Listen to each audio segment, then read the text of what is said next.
要来关心，这是台东的大林乡南田部落振兴公司火箭发射手，有一台飞起1号火箭，昨已经采起哩，准备冲起哩半空中。按算新历13透早就会要来发射，就会冲起哩半空中。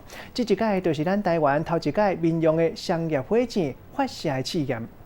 工作人员无用试插真细腻咧装饰火箭，看好篷布。这是台东振兴公司卫星火箭发射场，10号早起已经将飞起1号火箭徛起来，准备要升起哩。预算拜四半暝啊会来发射。本来原定春节进前要来执行，但因为牵涉到土地是原住民保留地，并无取得当地民众的同意，所以暂停。并没有把申请这一块做向县政府提出了。 所以说我们在去年知道这个情况之后，也对业者开立了3张的罚单。自设这个东西过去没有相关的法规，做地方协调，希望大家能够给他们这个公司一个试射的机会。因为无法令的规范，无清无楚，但是经过中央的协助，而且隔地方的民众来直接南电发射场，确定伫礼拜四下当来发射。振兴公司强调，飞起1号会比一般的火箭节省成本，加上较安全。今年先完成试射，明年开始会正式对全世界来展出。传来